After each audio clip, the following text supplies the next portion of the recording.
Hey, welcome back to Nifty Notions. I'm Andrew, And I'm Jason. and today Jason is going to be introducing something interesting. So, what is your question for me today, Jason? Andrew, Jason, I would like to ask you a question on US geography today. great. We So are in Australia, okay? we are in Just so Australia. that you know. So we would jump to the Northern Hemisphere. Right? Yep. And I'm going to ask you a very simple question. Yes. What is the most westerly and what is the most easterly of the US states? Okay. Now, knowing you, Jason, this is not as straightforward as someone would think. I'm going to go on that with that premise. So I'm going to use a datum, I suppose. I mean, I could say right down the middle of the US. I could do that, or I could use the international date line. I'm going to use the international date line because that's an international reference point, because otherwise I'd have to define where the middle would be. Good starting point. I'm an engineer, I get a bit pedantic like that. So let's use a standard datum. The datum I'm going to use is the international date line. So the most westerly would have to be Canada. I'm thinking straight up. Oh, yeah. Only one person wants Canada to be part of the US. That's rather topical, folks. Yeah. I think you're going to get a lot of hate mail from Canada. Um, Get out of that one. let's try Alaska. Okay.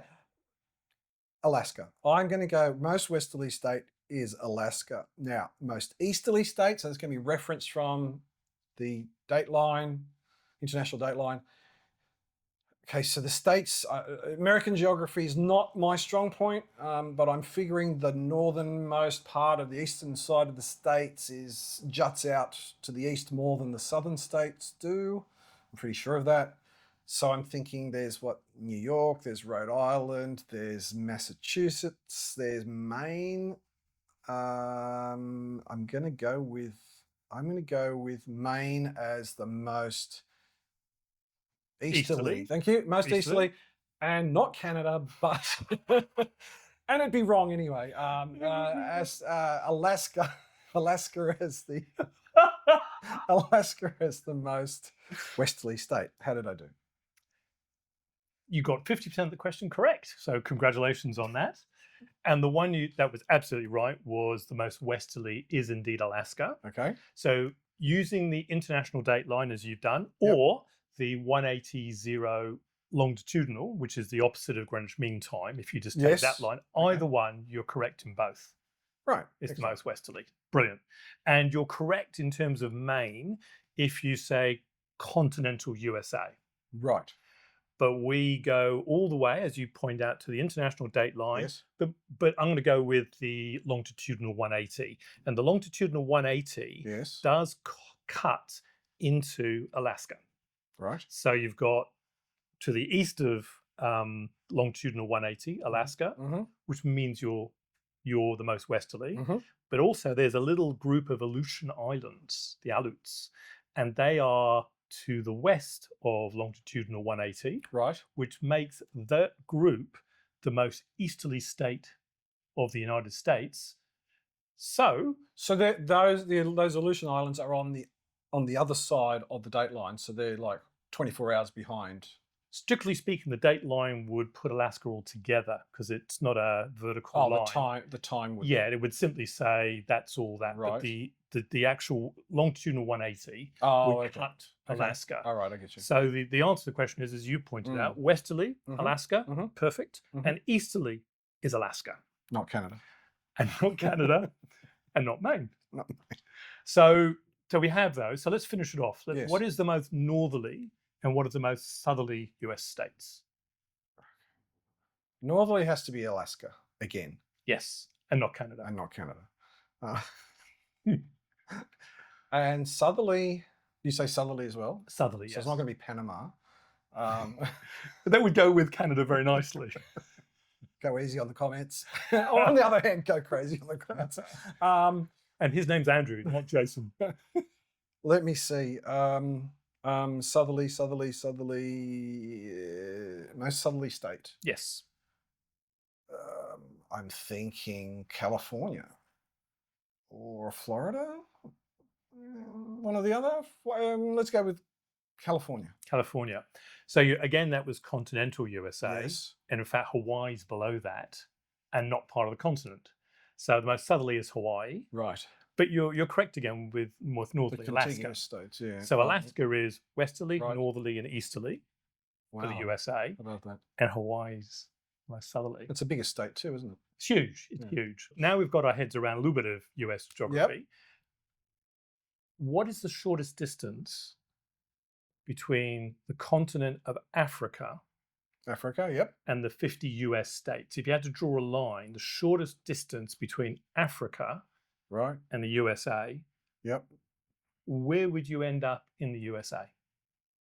I'll give you a clue where it comes from Africa. It Okay. comes from roughly the Western Sahara, Morocco, and etc. You start at a point there, Yep. and you draw it Yep. towards the USA. Where do you draw it to? Someplace in Florida, I guess. And that would logically sit very logically with your guess. That's without again. referring to a map. Yes. And the odd thing about that is we forget how north Africa is, because it's way above the equator, the Moroccos and the Libyas and etc. Okay. So that actually puts it above Florida Right. when you go that far north. Yep. So a lot of Africa overlaps latitudinally with the USA.